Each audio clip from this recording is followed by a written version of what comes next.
Buenos días, es viernes, viernes 29, viernes 29, me aseguro porque siempre ando perdido con la fecha, viernes 29 de abril,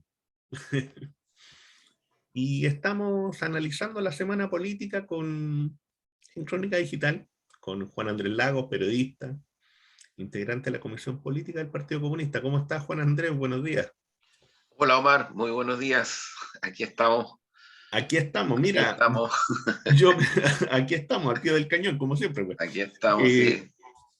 Fíjate que han habido, bueno, han sido semanas noticiosas. Yo quisiera primero establecer una idea que la hemos ido trabajando en todo este tiempo. Nosotros hemos hablado, haciendo una recopilación, hemos hablado de temas de problemas de diseño estratégico, hemos hablado del tema del juego sucio, en el sentido, ¿no es cierto?, de las políticas comunicacionales y de la discusión en torno a las políticas comunicacionales y cómo los medios de comunicación oficiales van trabajando y van comunicando lo que está haciendo el gobierno. Eh, y, en eso, y en eso yo te diría que hay elementos que todavía yo veo con cierta preocupación de que el gobierno todavía no calibra bien desde el punto de vista comunicacional a la nueva oposición. A quienes componen esta nueva oposición y cómo están ejerciendo esa nueva oposición.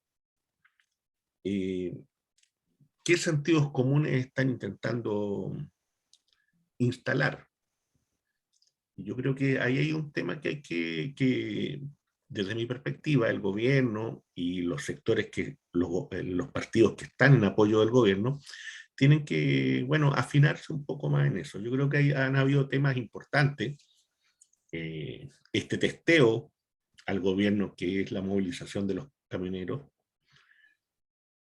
el despertar de los estudiantes, que eso iba a ocurrir, eso no había que ser, no hay que ser gran especialista para saber que los estudiantes iban a saltar al terreno, iban a estar en la discusión pública, bueno, por todos los vacíos que se arrastran, ¿no?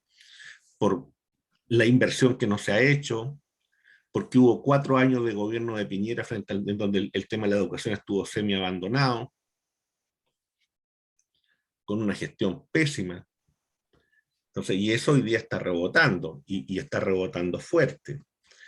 Está el tema de la Araucanía, que se arrastra también de hace largos años, es una deuda de arrastre, y en donde el proceso o este conflicto se va acrecentando y las medidas políticas y las medidas tienen que venir y ajustarse a la realidad en la que se está, ¿no? Que no es fácil, que no es sencilla, y en donde los límites el presidente ya lo ha establecido, pero hay que ver cómo aplicarlo y cómo, en definitiva, ir dándole vida a eso. Y en el fondo, cómo se abren puntos de diálogo por una parte, y por otro lado, cómo se dan las señales también de que hay cuestiones que son inaceptables. Y eso, y yo creo que ese calibre de radio no es fácil, no es sencillo. Eh, Ha sido una semana en donde de dulce a gras, el gobierno ha hecho cosas interesantes. Yo creo que esta parada de carro a los camioneros, y insisto, este intento de calibrar cómo está funcionando el gobierno desde esa perspectiva del orden, eh, creo que el gobierno salió bien parado. Tengo la impresión de que el tema del salario mínimo también es una ganancia, que hay que sacarle más provecho comunicacional. Eh, y creo que hay una gran deuda estratégica que tiene que ver, e insisto, y la vuelvo a tocar muchas veces, las veces que sea necesaria, en que en este diseño estratégico de lo comunicacional el gobierno tiene que ver cómo apostar a comunicar desde otro espacio. No puede ser que el espacio, cuando quiera ser amable, sea a través de la tercera, sea a través de la segunda u otros medios tan oficiales. Yo creo que hay que abrir, y hay que abrir mucho más, mucho, mucho más. Y esa es una tarea que no se puede dejar de lado. Y este es el momento en que hay que hacerlo. Y ahí está la provocación, estimado periodista y analista. Estimado colega, ¿Cómo ve usted que comunicador, viene tan escritor, claro? periodista, en fin, Ha visto? militante de las militancias. Claro, pues así es. Omar, mira, yo, a ver, no me gusta mucho la palabrita tips, Ujú, tan recargada de cosas, pero, a ver, prefiero decir enunciado, ujú, ¿no? Que creo que tiene una significación ujú, denotativa y connotativa fuerte, enunciado. El primero, yo creo que no es baladí ni es menor, especialmente por lo que está ocurriendo y por lo que va a ocurrir, por lo que uno puede observar hacia el futuro. Tuve la oportunidad de escuchar con mucha atención una entrevista a Mauricio Redolé en La Red, buenísima, donde él habla, le hacen la pregunta por el tema de esto de mirar el pasado, y él hace una reflexión súper interesante sobre lo importante que es no mirar el pasado, sino que construir presente, referencial y futuro, considerando la historia, ¿no? Se ha cargado tanto negativamente la palabra de mirar el pasado que yo creo que nos está jugando pésimo, particularmente porque nosotros somos una sociedad que viene de una dictadura atroz y brutal y que pasó y que todavía no termina un pacto transicional, que una de sus cuestiones culturales, éticas y estéticas y políticas las basó en la amnesia colectiva y la sigue basando. Entonces, me recuerdo una frase que Volodya lanzó en un pleno del Comité Central del Partido Comunista cuando era secretario general del partido en los 90. Dijo, mira, así como vamos, lo que va a ocurrir es que se va a levantar una piedra en el desierto y van a aparecer restos de detenidos desaparecidos. Y no fue una metáfora en el aire, porque ocurrió en Cuesta Barriga, ha ocurrido en el desierto, porque esta es una sociedad en donde la élite y las clases dominantes, en acuerdo, abrieron camino a un proceso de impunidad y de amnesia, no solamente respecto de las gravísimas violaciones a los derechos humanos, sino que respecto de muchas cosas. El saqueo al Estado, el saqueo al Estado desde el punto de vista, me refiero, económico, político, social, cultural, la destrucción de un sujeto popular, social, muy múltiple y diverso, el negar la historia, el aparecer con una mesa de diálogo donde no solamente se colocaba el tema de los derechos humanos, sino que además se trató de instalar esto de que el golpe fue producto de un desvarío de todas las fuerzas políticas de este país. Un desvarío, estoy hablando literalmente. Entonces, claro, en el presente referencial, cuando un documento del ejército leído en parte por el comandante en jefe que salió, Martínez, que ahora está siendo inculpado por situaciones de malversación, pero un documento oficial del ejército reconoce por primera vez en la historia de Chile y del ejército de este país que en el golpe de Estado intervino la CIA.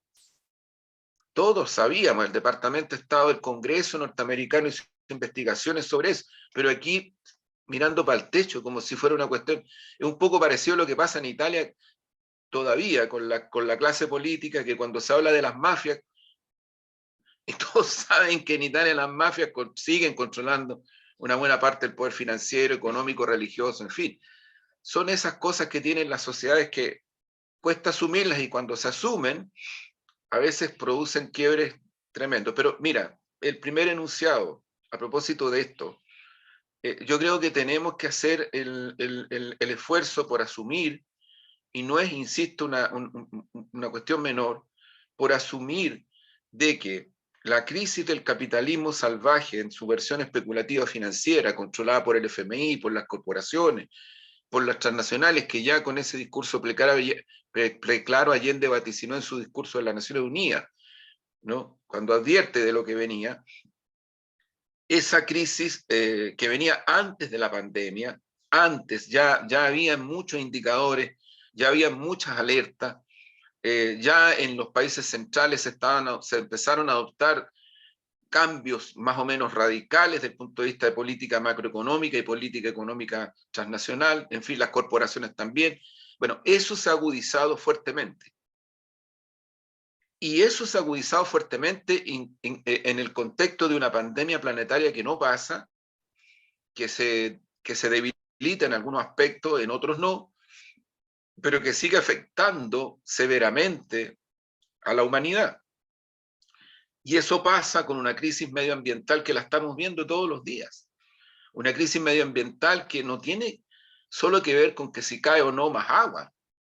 O sea, esto es un desequilibrio brutal. Janet Vega, actual ministra de Desarrollo Social, en unas entrevistas que le hacíamos en la radio Luis Emilio de Recabarren de la Central Unitaria de Trabajadores, el primer año de la pandemia, me acuerdo perfectamente, lo pueden buscar, ese programa debe estar por ahí, Janet, que además es consultora de la OMS, de un equipo especial que la OMS tiene para hacerle seguimiento a las pandemias de hace muchos años. Estaba también ahí la ex ministra Soledad Barría, la ministra de Salud.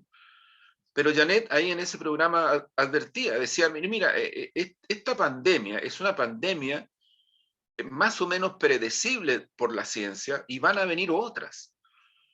Estamos obligados, no en 500 años, decía literalmente en 50 años, a cambiar todo lo que haya que cambiar de un sistema productivo, económico, en fin, que es la causa de esto, de esta debacle. Entonces ya no puede haber más señales. El otro día, no sé si en Estados Unidos exactamente, pero unos científicos se encadenaron afuera de un banco. Y obviamente que el sistema mediático hegemónico los trata de loquitos, así, ¿me entiendes? Como tratan a Greta Thunberg, en fin, como tratan de focalizarlos en el extremo. Pero todo esto se resuelve como que aquí hay voces extremas, pero hay que ahora resolver. Así como si la urgencia no hubiera que resolverla ahora. ¿Me entiendes? Entonces es un poco, no es un poco, es altamente peligroso, porque tú tienes una crisis del sistema capitalista que es evidente, tú tienes una pandemia que, ojo, todo indica que escuchando a la ciencia, lo que se debería hacer es empezar a adelantarse rápidamente y con urgencia frente a las causalidades de la crisis medioambiental y de la crisis que tiene que ver con las pandemias. Adelantarse. No estamos hablando de ficción, Omar. Estamos hablando de realidades. Bueno, y lo tercero, que yo creo que producto de la situación originada por la OTAN y por el imperialismo norteamericano, la guerra Rusia-Ucrania, o sea, yo no sé qué país del mundo no va a ser afectado por la crisis alimentaria que ya advierte que viene fuerte y que se va a profundizar en los próximos meses, el Banco Mundial, el propio Fondo Monetario Internacional. No están los comunistas diciendo esto. Yo creo que los comunistas debiéramos hablar más respecto de esto, porque es un tema de humanidad, de humanidad. Pero digo esto para que alguien que escucha nuestro humilde programa no crea que nosotros somos lo típico, ¿no? Los comunistas exageran, la típica cosa, ¿no? Volver a la normalidad, esta cosa. Yo entiendo, porque se vive de certidumbres y no de incertidumbre.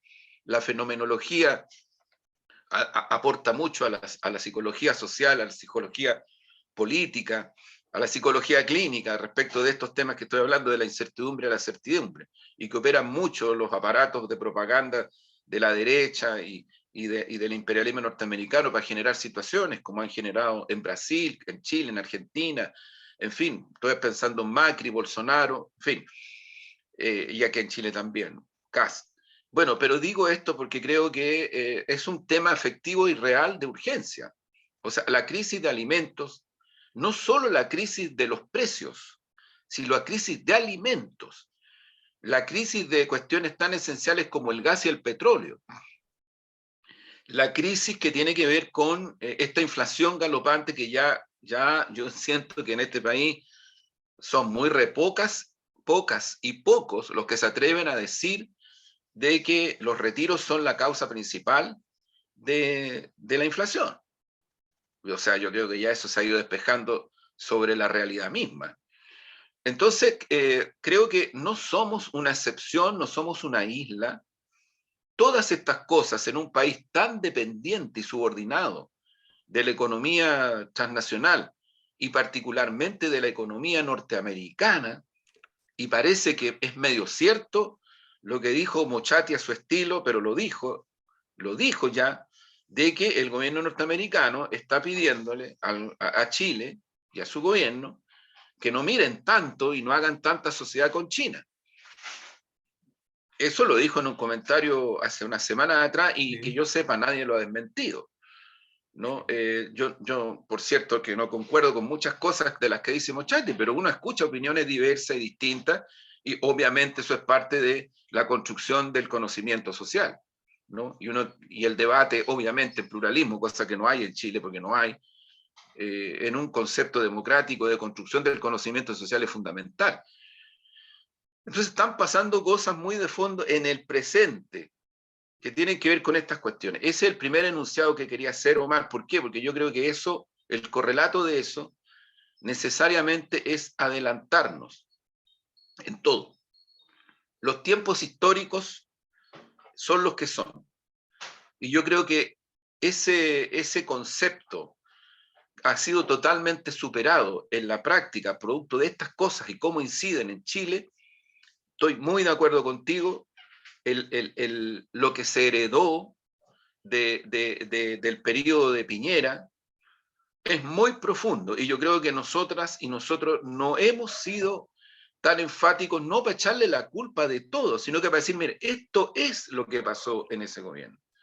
Y cuidado porque de repente, si no lo hacemos porque queremos darle continuidad al concepto de republicano y todas esas cosas, cuidado porque las expectativas de la mayoría nacional chilena para votar por Gabriel Boric en segunda vuelta fueron principalmente para impedir que hubiera un gobierno de derecha, ultraderecha, en fin.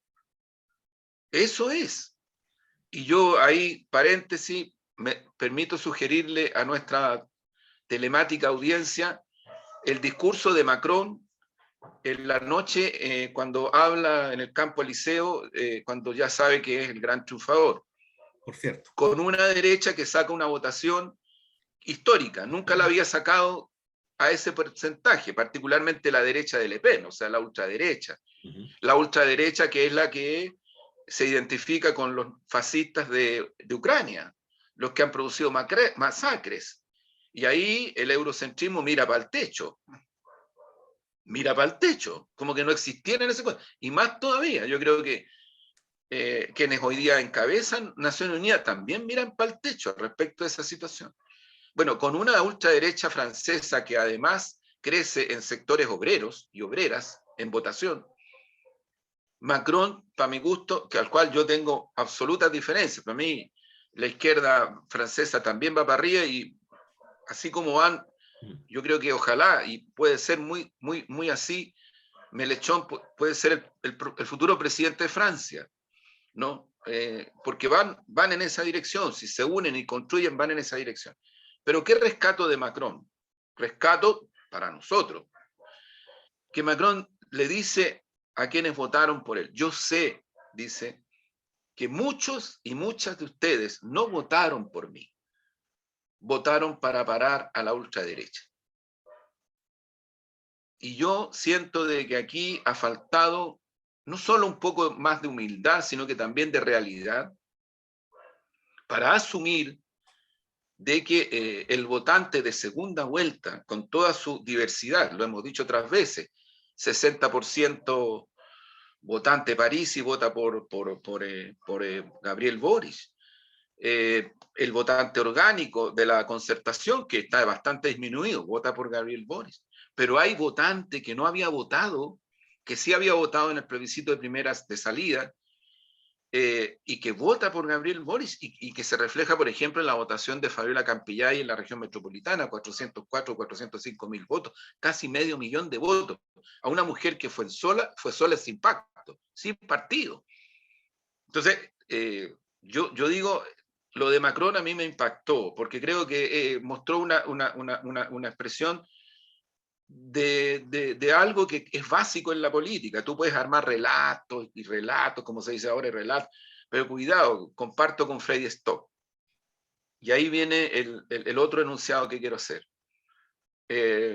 Comparto el diagnóstico de Freddy Stock. Se lo escuché con mucha atención el otro día en Vía X, estaba ahí con el director de Interferencia, con Andrés Almeida, hijo de Alejandro Guiller, pero Andrés Almeida es un periodista, digo hijo solo por referencia, porque con Alejandro somos recontra amigos desde antes del golpe, entonces solo lo digo por eso, pero no por otra cosa, porque Andrés es un periodista bien significativo del periodismo de investigación en Chile. Y ellos hacen un diagnóstico que yo comparto. El problema es la gestión, porque este diagnóstico se nos vino encima y creo que era un diagnóstico que no estaba asumido y se está empezando a asumir, y es bueno que se asuma y que se asuma a plenitud. Por ejemplo, yo digo, Omar, hay que proyectar los próximos meses sobre la base de una agudización de la crisis planetaria en medio ambiente, en alimentos, en recursos energéticos como la parafina, el gas y otras cosas. Hay que proyectarlo, hay que decírselo y compartirlo con la ciudadanía chilena y con nuestros pueblos. Sí, la derecha va a alegar, claro, porque la derecha tiene su manera, pero cuidado, porque ocurre que en el debate en el Parlamento, si alguien vio toda la jornada, que fue larguísima, lo que hizo la derecha, particularmente Renovación Nacional, de alguna manera republicaron más a la bruta, de manera mostrarse partidarias de todas las cosas que podrían ayudar a la ciudadanía a enfrentar esto, desde el punto de vista social. Ellos no saben que a pesar de que su gobierno hizo poco o nada, y lo que hizo fue producto de la presión social, porque los retiros fueron producto de la presión, los IFE fueron producto de la presión a pesar de la pandemia. Hizo poco o nada. Tenía un pacto con otros partidos de oposición que firmaron en La Moneda el primer año de la pandemia, de macroeconómico de 2 años, y que era una cuestión brutal frente a la crisis, brutal, ¿no? Todo salió así. Bueno, pero aún así ellos se desdoblan y dicen esa noche, nosotros estamos dispuestos, presidente, IFE 3.0, no rechacemos del todo los retiros, en fin, porque ellos lo que quieren demagógicamente es aparecer como los que, dado el vacío que se produce, ayudar a la ciudadanía. Porque aquí había un vacío, lo hemos dicho otras veces. Cuando parte este nuevo ciclo con este nuevo gobierno, no había lo que hay ahora. Que había un programa, obvio, todos los gobiernos tienen programas, y este es un programa fantástico, un programa de transformaciones reales, el primero de transformaciones reales desde los 90. O sea, tiene un factor cualitativo, pero no había medidas para los 100 primeros días. No había cosas concretas. Frente al quinto retiro se decía, bueno, el individualismo, en fin, cosa que yo no comparto, porque la conciencia real es la real, lo que no significa que uno tenga que ser condescendiente con esa conciencia real, pero es la que es producto de la necesidad. O sea, nosotros los marxistas tenemos esa idea, ¿no?, de que la conciencia determina en muy buena medida las condiciones materiales de la vida, individual y social. Eso refleja la conciencia. Entonces, digo porque creo que en ese contexto encuadro, frente a ese vacío que se genera, encuadro, aunque sea reactivo, porque es reactivo, porque no estaba, ¿no? Estaba muy mecánicamente concebido como que no hay necesidad de medidas sociales, primero sentía, hay que concentrarse en lo de fondo, en la reforma. Sí, pues, pero es que esto que está pasando, lo que estamos describiendo, es lo de fondo. Es lo de fondo, o sea, y esto no se opone a lo otro, al contrario, lo que aquí ha ocurrido es que incluso hay cosas que tú tienes que adelantar, y yo creo que ha sido lo mejor que haya podido pasar, que se adelante el debate sobre reforma previsional, que se adelante, y que se adelante todo lo que ha pasado con el tema del salario mínimo. Valoro extraordinariamente el rol político y social de la Central Unitaria de Trabajadores, porque hay que ser franco y directo. fue la central la que empezó a empujar y abrir esto, y lo positivo, y hay que ponerlo también como un elemento muy importante, es que nuestro gobierno acoge este diálogo y se genera una serie de conversaciones que fueron hechas como tiene que ser.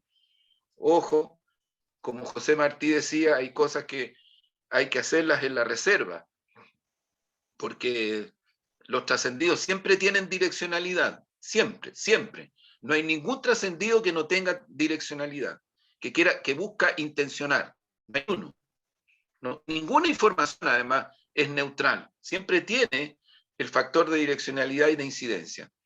Y la hicieron en un marco de reserva en donde hubo tensiones, por cierto, hubo tensiones, y el resultado es el que está cursando, que yo creo que muestra a un gobierno que acoge, que dialoga, que toma sensiblemente temas de urgencia, que adelanta, me explico, adelanta cosas que no tenía en el adelanto, y una central unitaria de trabajadores que yo insisto, valoro enormemente el papel que ha jugado y que va a seguir jugando, porque este es un proceso.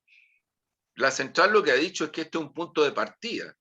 Escuché atentamente la entrevista, se lo comenté a él también, Eric Campos, secretario general de CUT, que le hizo Julio César Rodríguez en el canal Vive. ¿No? Y me pareció muy buena, porque cuando Julio César Rodríguez, que es una persona que entrevista sin atacar, que entrevista y que hace las preguntas que hay que hacer, me parece que Julio es muy buen entrenador en ese sentido, porque deja hablar también, no es una persona que provoque, que agreda, como lo que hacen no pocas y pocos periodistas de los medios hegemónicos, ¿no? Y le dice a Eric Campo, le dice, pero ¿no le parece que ya ok? Le dice lo del salario mínimo, le hizo mención a otras cosas también, porque no es solo el salario mínimo, Mara, hay varias otras cosas. Claro, a veces estas cosas se difunden poco y hay que difundirlas más porque la ciudadanía, igual que como la constituyente, no tiene idea de todo lo que se ha avanzado, que es mucho, no tiene idea, se está quedando con la incertidumbre, con la campaña odiosa que muestra, que trata de mostrar como que la constituyente es una manga de loquería, no es bien estigmatizadora y mira, bueno, Es muy pero digo, descalificador lo que se está haciendo en relación con eso, Juan Andrés, muy pero fíjate brutal que... para ocultar, perdona Omar, para terminar, y ocultar todo lo que se ha logrado como acuerdo, particularmente en términos de derechos sociales, en términos de salud, vivienda, se supera definitivamente el plan laboral. Hay cosas muy importantes. Bueno, pero cierro. Lo que quiero decir es que Eric Campo, cuando Julio César le dice, ¿no le parece que no es, que es poco? Le dice, no le parece. La respuesta de Eric Campo a mí me pareció súper potente, porque dice, mire, sí, pues, o sea, lo que pasa es que para la crisis que hay muchas cosas que no van a ser suficientes y hay que seguir trabajando, pero dimos un paso y lo dimos. Y empieza a explicar y a describir el paso. Eso es muy distinto, Mar, pero muy distinto a que si tú te paras con cierta prepotencia y dices, preocupémonos de lo central, preocupémonos de lo importante.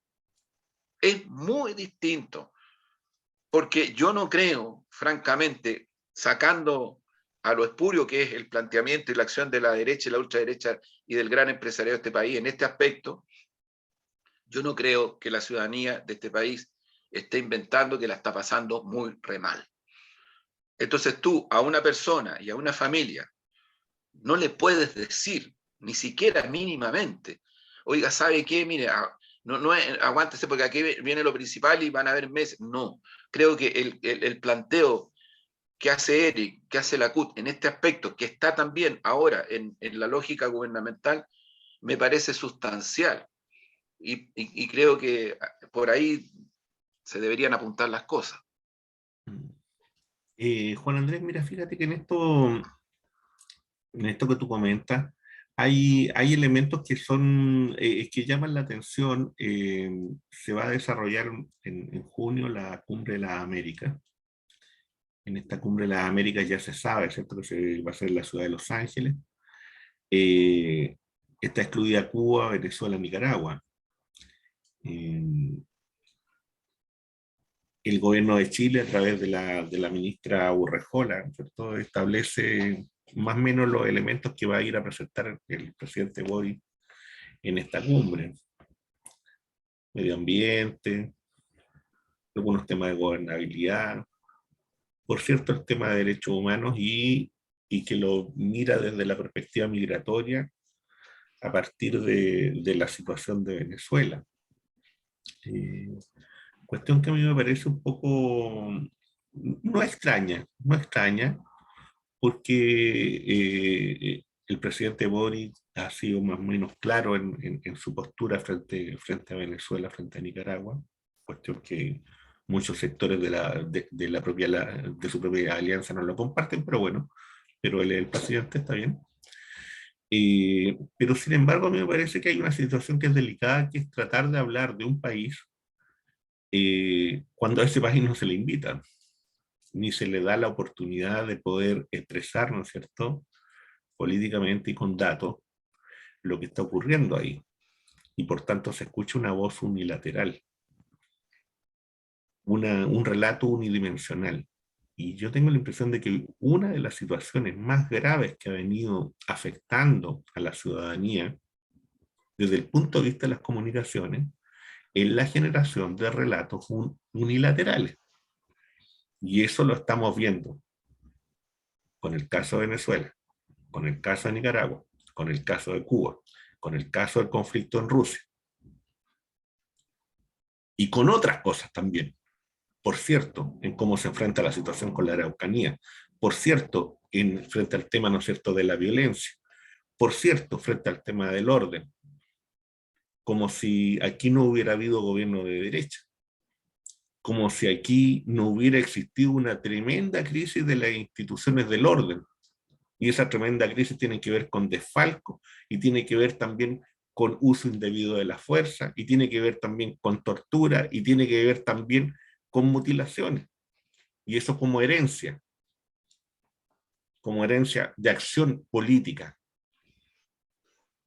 Como si eso no existiera, como si eso aquí llegara un gobierno y tiene que venir e instalarse de cero, tabla rasa. Como si no hubiera consecuencias de las decisiones económicas que el propio gobierno anterior tomó.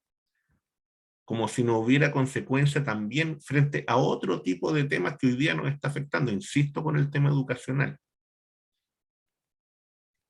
Y que hoy día tiene en una situación paupérrima a colegios que de nombre son públicos, porque en realidad son colegios municipales, con recursos del Estado, pero que son administrados por las municipalidades todavía, porque esta compleja propuesta de venir y traspasar ese tipo de establecimientos a otro tipo de administración tampoco se ha completado, porque en el gobierno anterior todo eso también se paralizó, se bloqueó. Y tenemos a los estudiantes en la calle. Y lo vamos a seguir teniendo. Y tenemos un gobierno que viene de estudiantes que estuvieron en la calle. Y por tanto saben y conocen de primera fuente y de propia experiencia lo que eso significa.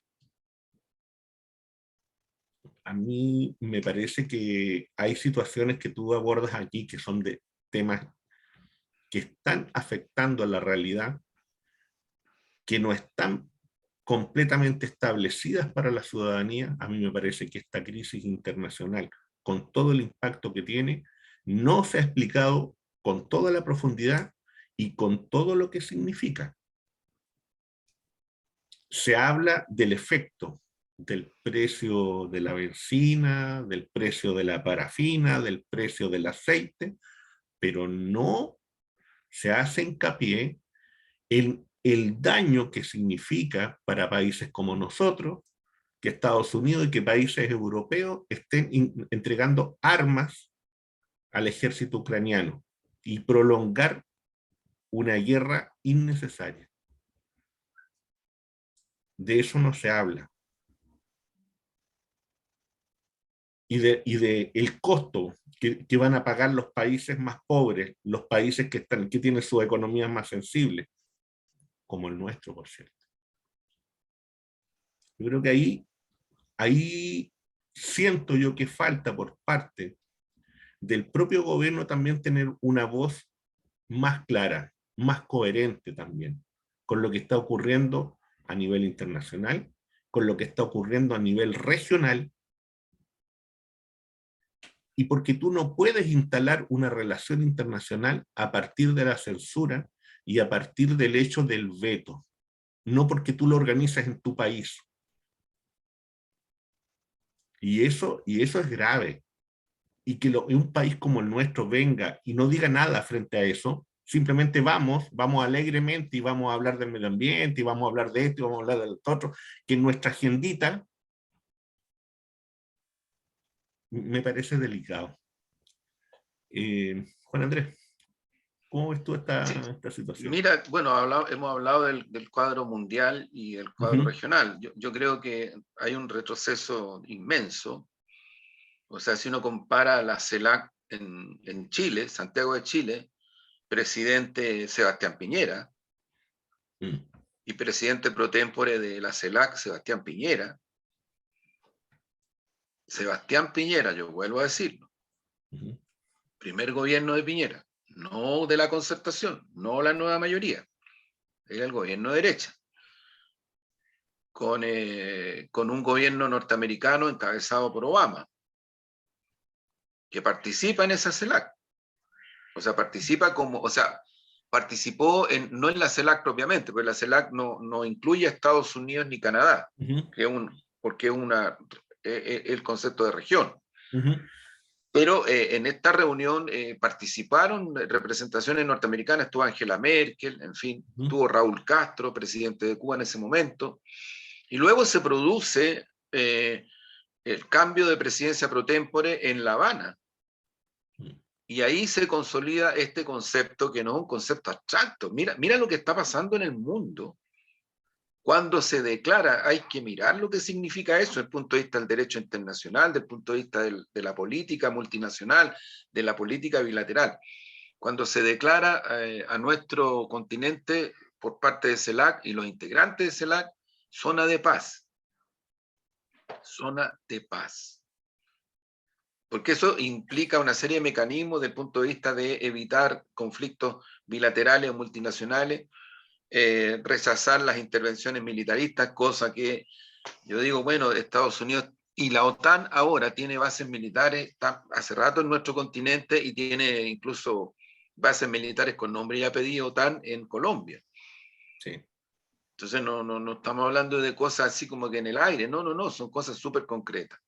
De hecho, hoy día le asignan un rango especial a Colombia para integrar la Así OTAN, es, ¿no? así es. Entonces, No en forma directa, pero por el lado, a través de Estados Unidos. bueno, esto se ha incrementado porque lo que refleja la situación de Ucrania es un cuadro que no está completo si tú no haces el esfuerzo de mirar la foto entera. O sea, Estados Unidos está moviendo fuerzas militares que no había movido antes hacia el Asia-Pacífico, hacia la isla Salomón. Ha provocado la reacción de China. Estados Unidos está en una situación de tensión muy fuerte con la India, con Sudáfrica. O sea, Estados Unidos en este momento está en una ofensiva militarista para tratar de revertir una situación que desde el punto de vista de los intercambios comerciales, del multilateralismo, de las relaciones bilaterales, no ha podido frenar, que es su debilitamiento como potencia hegemónica. Eso es. Entonces lo que está tratando de hacer peligrosamente con la OTAN y con sus socios europeos es revertir eso.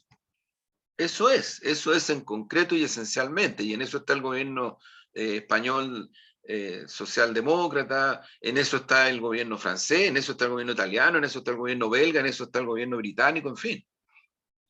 Y por eso es que cuando se está controlando una ciudad estratégica en Ucrania, empiezan a aparecer una cantidad de agentes militares de Europa que están ahí, ahora están detenidos por Rusia. Sí. Están ahí. Entonces no es que esa sea una guerra entre Rusia y Ucrania. Ahí está involucrada en los hechos en la OTAN, con aparataje militar potente. Estamos hablando de tanques, estamos hablando de lanzacohetes, estamos hablando de misiles y de personas, o sea, militares. La mayoría expertos en sabotaje, expertos en acciones militares como las que realizan en Siria, como las que realizaron en Libia, como las que realizaron en Afganistán, como las que han realizado en nuestro continente también. Entonces, es una guerra irregular, pero es una guerra donde está involucrado directamente, no tangencialmente, el imperialismo norteamericano y sus socios europeos. Ese es el carácter de la situación. Entonces, frente a eso, una cumbre en donde se excluye, hasta lo que hoy día formalmente se sabe, a la cual convoca el presidente norteamericano y donde excluye a Cuba, a Venezuela y Nicaragua, así de frentón, a mí me parece que es ya una cumbre fallida, absolutamente fallida. Y ya hay reclamos. Tengo entendido que el gobierno argentino ya presentó su reclamo, probablemente van a haber otros gobiernos que también van a presentar su reclamo. Hay que ver, Omar, lo que va a hacer el presidente Bolsonaro de Brasil, porque Brasil tiene sus intereses geopolíticos a nivel mundial y que los sabe defender. Entonces ya hay una cosa que aquí se habla muy re poco, pero el gobierno de Bolsonaro no se declaró neutral frente a la situación de Ucrania. Ojo que es verdad que el Papa Francisco ha llamado a la paz y en fin ha hecho varias acciones, pero tampoco es que le cargue la mata a Rusia. Entonces, si uno mira el cuadro mundial, bueno, ¿qué decir? Repito esto, ¿qué decir las provocaciones políticas y militaristas de Estados Unidos contra China? China es el principal socio económico de nuestro país. A China, Chile le vende la mayor cantidad de cobre proveniente de Codelco. Yo creo que los empresarios palteras y palteros, las empresarias y empresarios palteros, están calladitos, pero yo creo que se dan cuenta que si hay algún tipo de castigo contra China y Estados Unidos sigue presionando para que Chile cambie su carácter de socio estratégico principal con China, el negocio de las paltas se les va a ir al suelo. Se les va a ir al suelo. Hay en el mostrador una columna escrita por alguien de derecha hace un tiempo atrás, donde dice el 1% de las exportaciones cualitativas agroindustriales de Chile, cualitativas, o sea, estamos hablando de cosas bien, van a Rusia. Y sin esas exportaciones, la cantidad de recursos que se pierden como fuente de divisas no son menores. Entonces, cuidado, que yo creo que lo que está buscando en la cumbre Estados Unidos es alinear bajo su política militarista, guerrerista, brutal, antipueblos, que es lo que está impulsando hoy día, no solamente en Ucrania, la está impulsando contra China, contra la India, vuelvo a repetir, Asia-Pacífico, Sudáfrica, parte del Cuerno de África. Ojo, ojo, porque seremos un país pequeño, pero lo que se nos va es mucho. Es mucho. Entonces creo que esta cumbre ya en sí misma es un acto fallido, porque si uno la compara con intentos en décadas recientes, en nuestra región, particularmente con CELAC, el presidente López Obrador dio pasos importantes en esa dirección como presidente pro tempore CELAC. Ahora el presidente pro tempore CELAC es el presidente de Argentina. Por eso es que es tan relevante, si yo no me equivoco, el planteamiento que él ha hecho crítico a esta cumbre con la exclusión de quienes ha excluido. Fíjate que al revés, Fernández, presidente de Argentina, presidente CELAC, en este momento está en una campaña para que se normalicen totalmente las relaciones bilaterales y multilaterales de nuestro continente con Venezuela. Entonces, la búsqueda de espacios de diálogo, la búsqueda de espacios para efectivamente enfrentar el problema de las migraciones, la búsqueda de espacios para enfrentar el grave problema del narcotráfico que ya, mira, dejémonos de cosas, Chile ya lo declara el fiscal nacional, lo declara la Asociación de Fiscales, lo declara Carabineros, lo declaran todo. Aquí estamos frente a un Estado fallido, la reforma procesal penal está en el suelo, ya no tiene resultado, no tiene resultado. Entonces estamos frente a un problema gravísimo. Primero, lavado de dinero a niveles estratosféricos, o sea, esto no lo invento yo, esto está, hay antecedentes, las inmobiliarias, los casinos, la gran banca, hay mucho lavado de dinero, mucho, las tarjetas, mucho. Ese es un negocio que yo creo que debe tener, son varios puntos del PIB chileno, varios, no uno, varios. El negocio y el tráfico de madera en la 8ª región especialmente.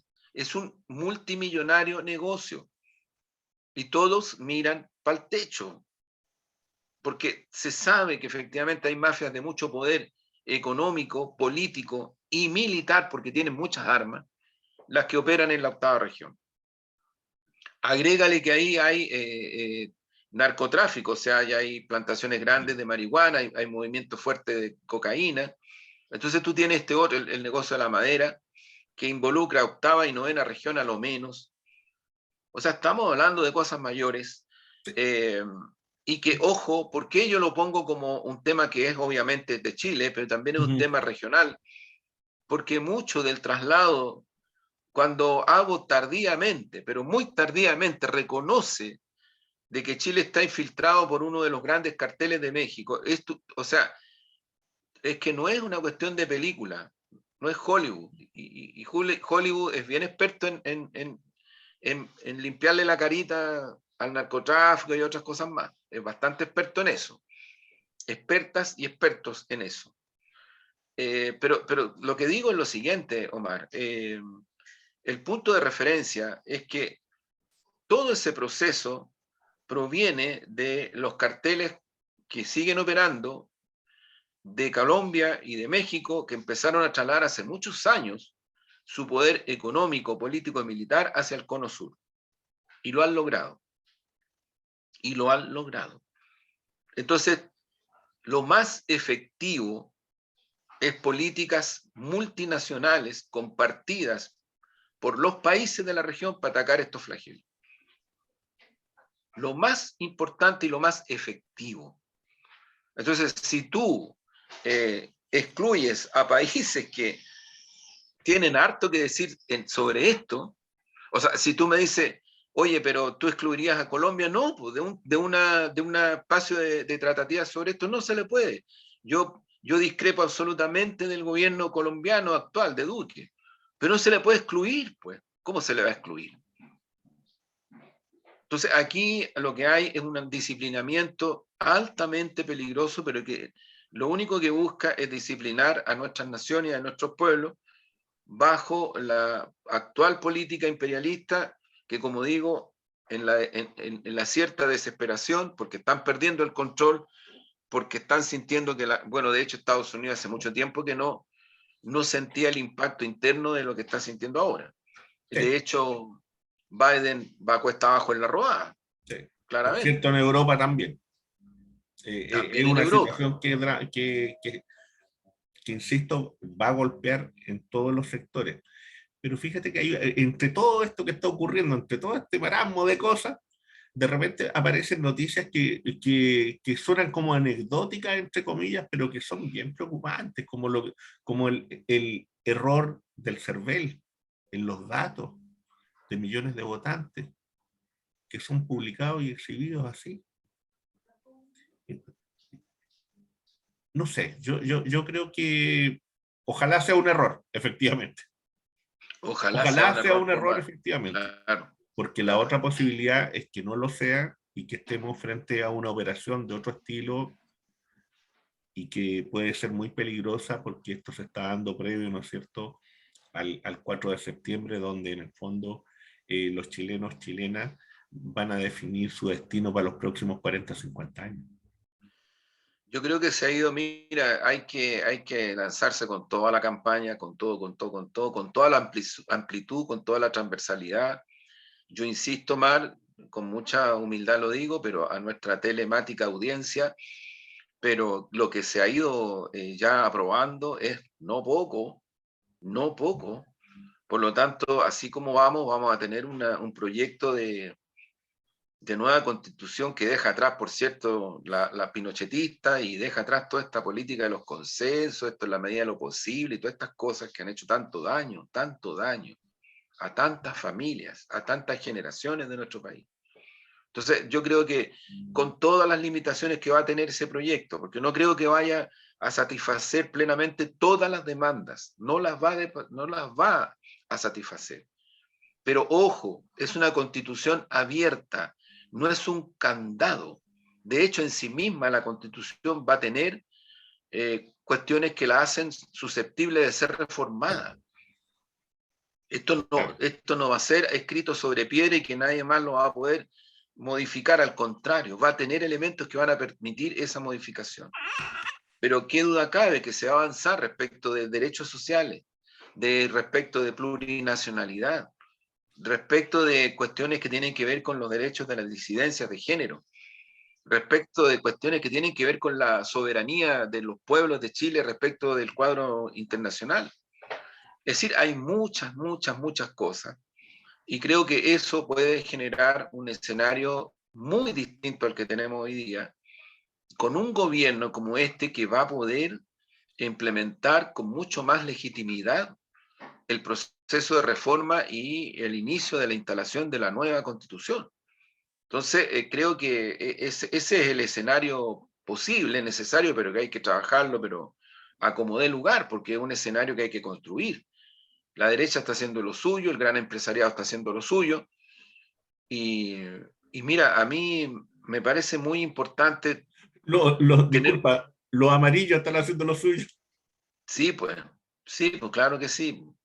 Pero me parece muy importante recoger la experiencia del plebiscito bajo dictadura, el primero, no el segundo, porque el segundo fue un desastre. Fue un desastre. Eso fue hecho para amarrar la política de los consensos, la nefasta política de los consensos de lo posible del 90 para adelante, ¿no? Y que solo lo que pasó con las luchas de los pueblos, con la Revolución Pingüina, con el 2011 y ya con esta extraordinaria expresión social que es el estallido y la revuelta obrera, te genera las condiciones para avanzar en la línea en lo que estamos avanzando.